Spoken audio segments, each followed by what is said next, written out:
नमस्कार, जोहार। आप देख रहे हैं झारखंड स्वतंत्र खबर। आज हम लोग बात करेंगे कि आदिवासियों के उत्थान के ऊपर और जानेंगे कि आदिवासियों के उत्थान के लिए रजी पढ़ा सरना प्रार्थना के माध्यम से कैसे काम करते हैं। और हमारे साथ रवि तिग्गा हैं जो सरना प्रार्थना रजी पढ़ा सरना प्रार्थना के प्रदेश अध्यक्ष हैं। हम उन्हीं से बात करेंगे कैसे आप लोग इस पर काम करते हैं आदिवासियों के उत्थान के लिए। जोहार। आज आदिवासियों के उत्थान के लिए हम लोग बात करेंगे कैसे काम करते हैं। जी, आदिवासी समाज अपने आप में बहुत विशेष समाज है। इनकी बहुत सारी विशिष्टताएं हैं। परंपरा, संस्कृति, नेक, चार, गीत, नृत्य, गाजा बाजा, रहन सहन, इनका जो शासन व्यवस्था है, जो पहनी व्यवस्था है, पहाड़ महतो पेंगोरा कोटवा, उसके लिए व्यवस्था की तमाम तरह की ज़मीन है। डाली कतारी है, बकास बिहारी पहने ज़मीन है, पेंगोरा ज़मीन है, कोटवारी ज़मीन है। मतलब एक एक चीज़ आदिवासी समाज का व्यवस्थित है। लेकिन आज के समय में, इस चकाचौंध युग में, आधुनिक युग में, लोग मुख्य धारा के नाम पे जो भटकाव आ रहा है, जिसके कारण आदिवासी अपनी विशिष्टता को नहीं पहचान पा रहा है, जिसके कारण उसमें भी बहुत तरह का भटकाव आ रहा है। तो इसको लेकर राजीपाड़ा सरना प्रार्थना सभा जो है, वो दोनों चीज़ को पकड़ कर चलता है। हम लोग का सामाजिक हो, धार्मिक हो, या और भी जितना भी मामला है, सबको लेकर चलता है।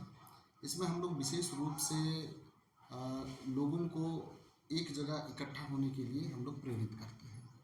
जिस तरह से हमारे पुरखों ने इस चीज़ को किया, हम लोग जो काम कर रहे हैं वो कोई नया काम नहीं है। ये जो भी काम है वही काम है जो हमारे पुरखों ने किया। आज के समय में पलायन, विस्थापन और बहुत कारण से हम लोग का चीज़ में इतना छेड़छाड़ हो गया। आज इस गांव में लोग एक जगह थे, यहाँ से विस्थापित होकर दूसरे जगह चले गए।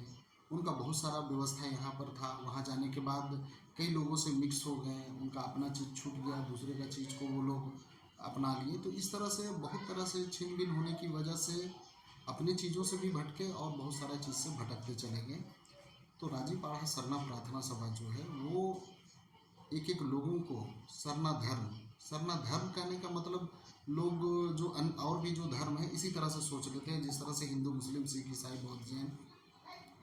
लेकिन सरना धर्म जो है वो बाकी धर्म से बहुत अलग है। ये एक तरह से कहा जाए, जैसे हम अगर आदिवासी हैं, है ना, तो आदिवासी अगर शरीर है तो सरना धर्म उस शरीर का आत्मा है, जिसके बिना हम आदिवासी तो हो सकते हैं लेकिन हमारे अंदर आदिवासियत फिर नहीं आएगा।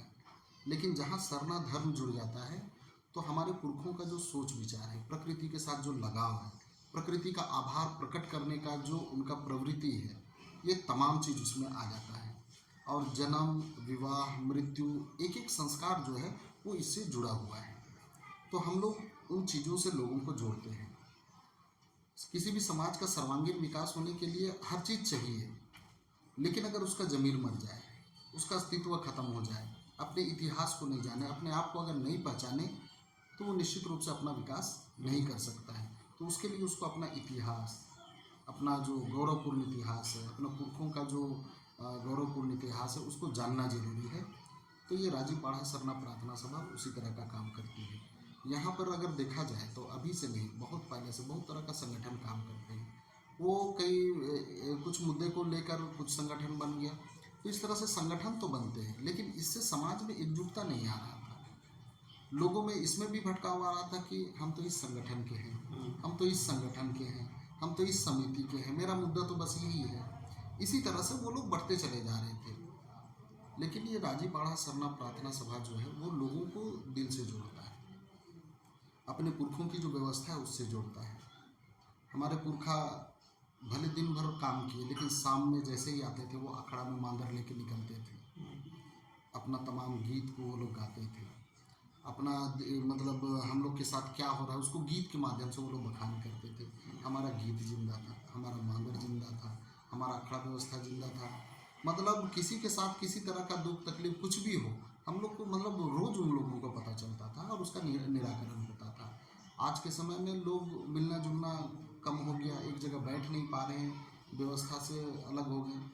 तो हमारे अगुवाओं ने यही सोचा कि आखिर हमारे पुरखा ऐसा क्या करते थे कि हमारे लोग इतने एकजुट थे।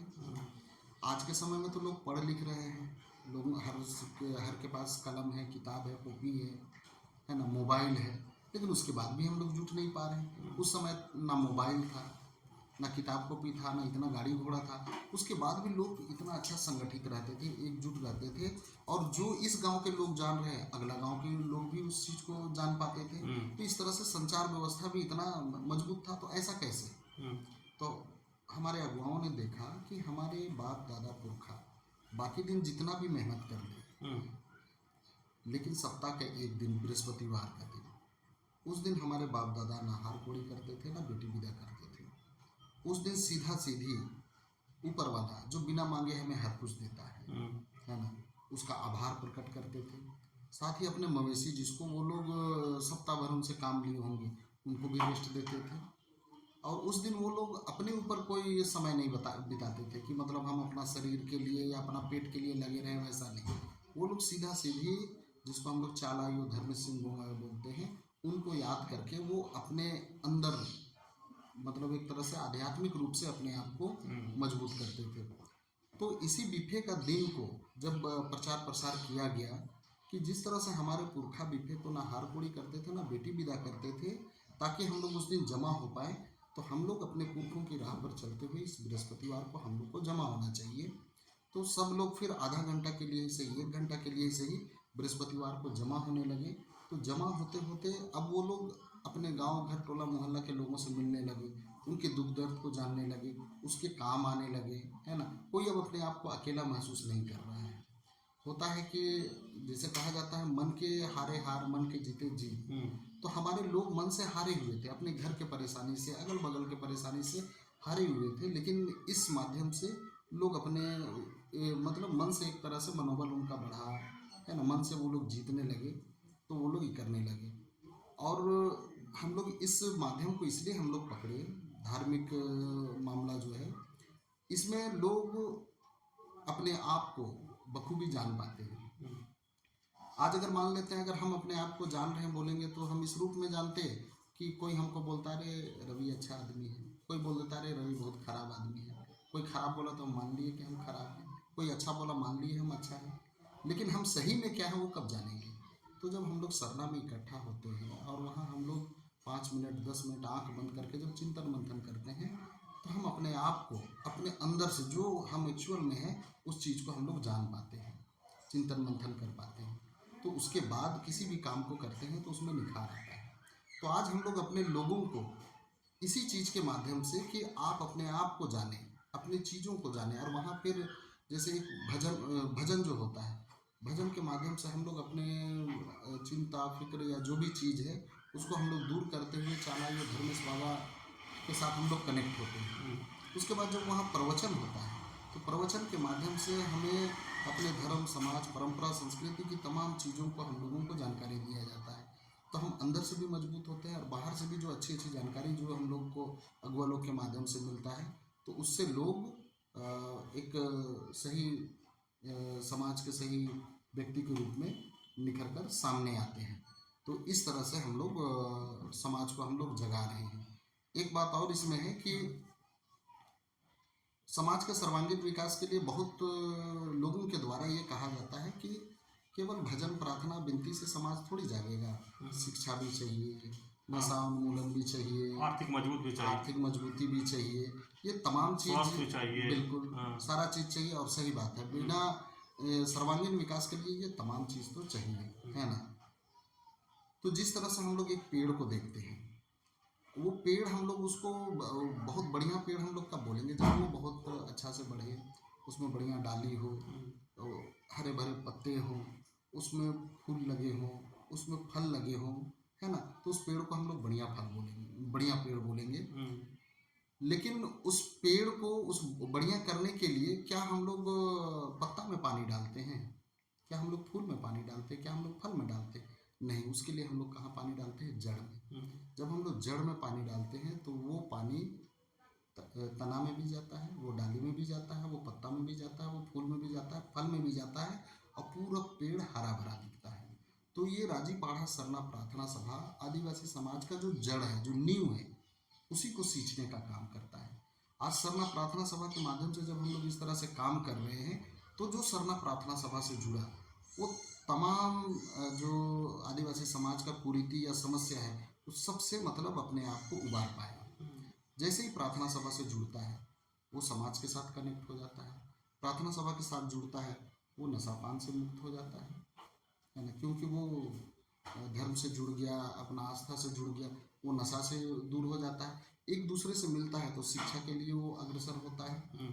अपने धर्म को नहीं जानने की वजह से हीन भावना से ग्रसित हो जाता था लोग, और उसके बाद ये बहुत बड़ी सी मतलब समस्या हमारे समाज की थी कि वो लोग धर्मांतरण कर लेते थे। आज इस प्रार्थना सभा से जुड़ने के बाद लोगों का धर्मांतरण हो गया, लोग अपने विषय में जानने लगे कि हम कितना बेहतर है, धर्मांतरण से लोग इस समस्या से उबर पाए। उसके बाद जो हमारे युवा लोग हैं, बहुत सारे लोग जो अभी भी जो भटके हुए हैं, जो प्रार्थना सभा से नहीं जुड़ पाए हैं, उनके साथ क्या है कि वो अपने आप को बेहतर बताने के लिए वो अपना अंदर से निखार नहीं लाता, अपने गुणों को नहीं निखारता है। वो क्या करता है कि माँ बाप का कमाई है कि नहीं है, खाने के लिए घर में है कि नहीं है, लेकिन वो जिद करेगा कि हमको केटीएम चाहिए, हमको ड्यूक चाहिए, क्योंकि केटीएम और ड्यूक आएगा तो लोग सोचेंगे कि अरे रईस है ना, पैसा वाला है। लेकिन उसके घर में हो सके जो खाने के लिए था अब वो भी ना रहे, और उसके बदले में मतलब फिर केटीएम और ड्यूक आता है ना। तो हम लोग युवा लोग को इस माध्यम से ये भी बताना चाहते हैं कि आप अपने आप को अंदर से जानें। जिस दिन आप अपने आप को अंदर से पहचानिएगा तो कल के दिन में ऐसा ऐसा कितना केटीएम ड्यूक और कार और बंगला का आप मालिक हो सकते हैं। लेकिन अगर आप में अगर भटकाव रहे, आप अपने आप को अंदर से नहीं जानेंगे और इस तरह से करेंगे तो घर जिस तरह से चल रहा है अब तो वो भी चलने लायक नहीं रह जाएगा, क्योंकि केटीएम ड्यूक में जो पैसा लगा वो तो लगा, लेकिन उसमें तेल भी तो डालना है, और उसके साथ में आपका पढ़ाई लिखाई से मन फिर गया, और आप वो केटीएम ड्यूक इसलिए लिए कि कोई हमको पसंद करे, है ना। अच्छा। तो ये अधिकतर युवाओं का ये रहता है, केटीएम ड्यूक डीएसएलआर इस तरह का। हम लोग चाहते हैं कि हमारे हर युवाओं के पास ये हो, लेकिन इस कीमत पे नहीं कि मतलब हम अपना पढ़ाई छोड़ दें और किसी लड़की के चक्कर में हम ये चीज़ करें। और अगर मान लें हम लड़की को अगर केटीएम और ड्यूक से रिझाना चाहते हैं तो कल के दिन में अगर उससे अच्छा गाड़ी कोई ले ले, है ना, तो क्या गारंटी है कि वो आपके पास रहेगा। वो तो गाड़ी देख के ही आपके पास आया है, तब तो फिर वो और बेहतर गाड़ी के पास चला जाए, फिर लास्ट में आप बोलिए कि मेरा दिल टूट गया। तो यहाँ तो दिल तो लगा ही नहीं था, यहाँ तो केटीएम और ड्यूक लगा हुआ सोशल मीडिया पर बहुत लोग कॉमेडी बना के डालते भी हैं। डालते भी हैं। तो यही चीज़ है। और लड़कियों से भी हम लोग जो प्रार्थना सभा से जुड़ते हैं वो इस चीज़ को बखूबी अब सभी समझ पा रहे हैं कि अगर हम सिर्फ अपना चेहरा, अपना पहनावा ओढ़ावा के माध्यम से ही अगर हम किसी को रिझाना चाहते हैं, पढ़ाई लिखाई छोड़ के और अपना आंतरिक विकास करना छोड़ के, घर दरवाज़ा माँ बाप का जो दिया हुआ संस्कार को हम लोग भूल के अगर करना चाहेंगे तो कल के दिन में ठीक है, ड्रेस देखकर, चेहरा देखकर कोई पसंद तो कर लेगा। कल के दिन में मान ले शादी ब्याह भी हो गया, हमेशा वो परिस्थिति नहीं रह जाएगा। मान लेते किसी घटना दुर्घटना में हाथ पैर टूट गया, चेहरा में अगर खरोच आ गया, तब तो फिर वो बोलेगा हम जो चीज़ देख के हम इसको शादी किए थे अब तो वो चीज़ रहा नहीं, है ना। तो ये चीज़ हो सकता है, लेकिन हम लोग को अंदर से इतना सुंदर हो जाना है कि कल के दिन में अगर मेरा चेहरा झुलस भी गया, है ना, तो भी वो हमसे उतना ही प्यार करेगा, क्योंकि वो हमसे दिल से प्यार किया है ना। तो हम लोग युवाओं को इस रूप में भी हम लोग जागरूक करने का काम कर रहे हैं, और इसके लिए लगातार हम लोग का ट्रेनिंग, प्रशिक्षण, इस तरह का कार्यक्रम हम लोग का चलता रहता है। अभी जैसे एक ट्रेनिंग जो हम लोग करने जा रहे हैं, सरना यूथ लीडरशिप ट्रेनिंग 2025, ये 7 और 8 तारीख को मई महीना में 2025 में उसको मुरमा में हम लोग आयोजित किए हैं। लेकिन दादा बड़ी बात इस बीच में बोले कि आदिवासी समुदाय छोटे छोटे संगठन और ये सब में बटे हुए रहते हैं जी, उस पर आप क्या कहेंगे? जी अभी ये एक तरह से किसी भी समस्या के समाधान के लिए ऐसा किया जाता है, लेकिन दूरदर्शिता नहीं होने की वजह से ये अपने आप में एक समस्या बन गया है। आज किसी को भी मतलब यहाँ कुछ ऐसे महत्वाकांक्षी लोग हैं जो कि चाहते हैं कि हम मतलब ऊपर दिखें, काम हो या ना हो, एक संगठन का नाम लेकर वो वहाँ के पदधारी बन जाते हैं और वो समाज से भी अपने आप को बड़ा मान लेते हैं। संगठन जरूरी है, जितना संगठन हो वो भी बढ़िया होता, लेकिन उसके लिए उस हिसाब का सोच चाहिए। समाज का जैसे सर्वांगीण विकास बोले तो शिक्षा के क्षेत्र में कुछ काम करते, कुछ नशापान के लिए उन्मूलन के लिए काम करते, कुछ आर्थिक स्थिति सुधार के लिए काम करते। इस तरह से काम होता तो ठीक था। लेकिन यहाँ जितना भी संगठन देख रहे हैं सब मतलब एक तरह से मैक्सिमम लोग का है कि नेतागिरी टाइप का, कि नहीं मेरा संगठन ऊपर दिखे, हम ऊपर दिखे, मतलब समाज नीचे चला जाए लेकिन हमको ऊपर रहना है। तो जब समाज ही नीचे हो जाएगा तो हम ऊपर नहीं हो सकते। समाज सर्वोपरि है ना, और इसी समाज को मजबूत करने के लिए ही हम लोग लगे हुए हैं। तो इसीलिए अगर बहुत सारे ऐसे संगठन हैं, अच्छे संगठन हैं जो इस तरह से काम कर रहे हैं, जो शिक्षा पे भी काम कर रहे हैं। हाँ जी, लेकिन आप लोग जो रजी पढ़ा सरना प्रार्थना के जो लोग हैं, आप लोग वो स्वास्थ्य पर, शिक्षा पर या आर्थिक आदिवासी मजबूत कैसे हो, इस सब पर कुछ काम कर रहे हैं या फिर आगे कुछ सोच रहे हैं इस पर? जी, इस पर लगातार हम लोगों का काम तो चल ही रहा है। और अगर देखा जाए तो हमारे आदिवासी समाज के इतिहास में, सरना समाज के इतिहास में ये एक बहुत बड़ा क्रांति का रूप लिया है। कल तक हम लोग इस गांव के लोग हैं, हम लोग बगल गांव से हम लोग का संपर्क नहीं रहता था। किसी तरह से अगर वहाँ चले जाएं, किसी के साथ भी कोई हो सके अपने ही समाज का लोग मारपीट कर दे या कोई दूसरा भी मारपीट करे तो बचाने वाला कोई नहीं था। लेकिन आज के समय में ऐसा है कि आप अगल बगल गांव तो छोड़ दीजिए, आप रांची से बाहर चले जाइए, झारखंड से बाहर चले जाइए, इस देश से बाहर चले जाइए, वहाँ भी आपके लोग हैं और जहाँ भी आप जाते हैं तो आपका एकदम दिल से स्वागत होता है। आपको कहीं नहीं लगेगा कि हम अनजान जगह में आए हैं। तो पहला तो इस तरह से अगर संपर्क हो जाने से अब आपका समस्या जो है वो अब आपका अकेले का समस्या नहीं रह गया। आपके साथ किसी तरह का दुख मुसीबत होता है, समाज में मैसेज जाता है, वहाँ मतलब सैकड़ों हजारों हाथ आते हैं आपके मदद के लिए, है ना। तो एक तरह से इस तरह से हम लोग समाज मजबूत हो पाया। दूसरी बात है शिक्षा। तो शिक्षा के लिए सारे परिवार के लोग अपने अपने बच्चों को पढ़ा रहे हैं, मेहनत कर रहे हैं, पढ़ा रहे हैं। लेकिन अक्सर ये देखने को मिलता था कि हमारे जो बच्चे हैं वो शिक्षित नहीं हो पा रहे हैं, वो सिर्फ साक्षर होते थे, उसमें सही संस्कार नहीं जाता था।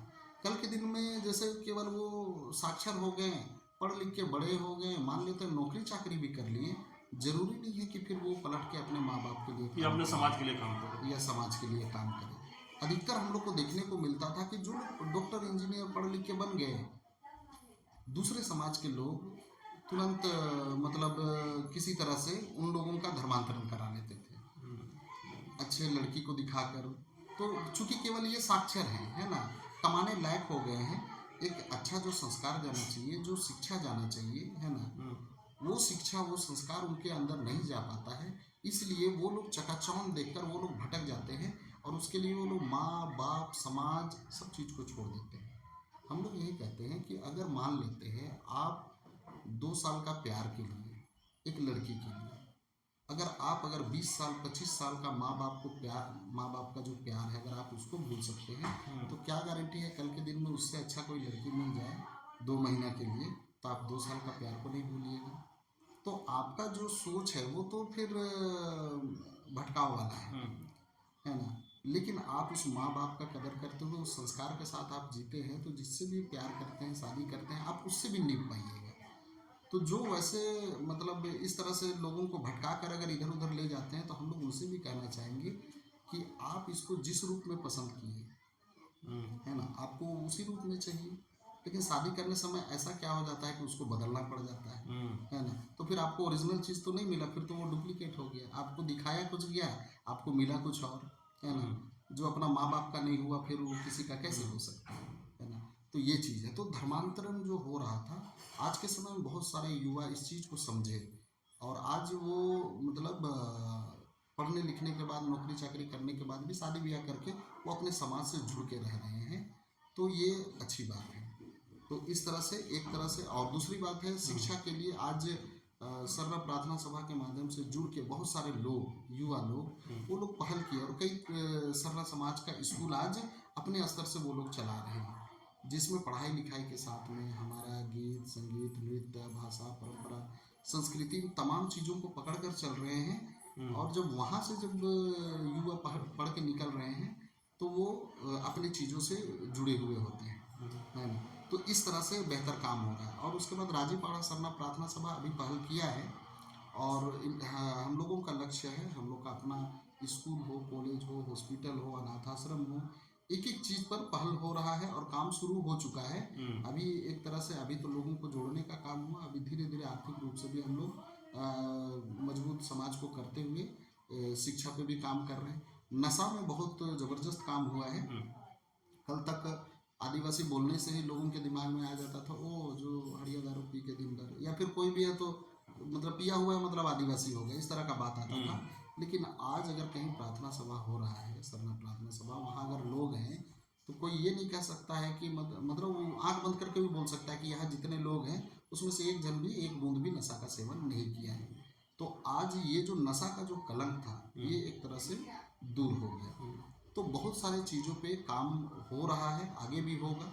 और इसमें जैसे कि कुछ लोग ये भी बोल सकते हैं कि ये काम तो मिशनरी भी कर रहा है, ये काम तो और लोग भी कर रहे हैं। लेकिन राजीपाड़ा सरना प्रार्थना सभा जो काम कर रहा है कि हम बाकी ज़रूरत का जो चीज़ है वो तो हम करेंगे, अपना सर्वांगीण विकास तो करें, लेकिन अपने अस्तित्व से जुड़ के, अपने जड़ से जुड़ के।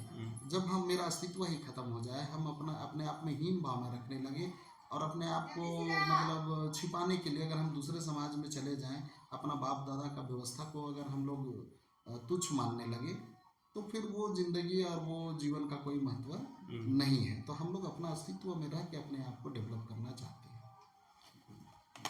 चलिए, अभी आप सुन रहे थे रजीपाड़ा सरना प्रार्थना के प्रदेश अध्यक्ष रवि तिगा जी। बहुत सुंदर और अच्छा बताया, लोगों को समझाने की कोशिश भी किए कि, और ये हम लोग बात शुरू किए थे कि आदिवासी जो है उसको उत्थान के लिए रजीपाड़ा सरना प्रार्थना कैसे काम करती है। लेकिन उसी बीच में बताया कि सबसे पहले तो हम लोग जब रजीपाड़ा सरना प्रार्थना शुरू किए तो लोगों को एकजुट किए, लोगों के सरना स्थल तक लाया, अखाड़ा तक लाए लोगों को।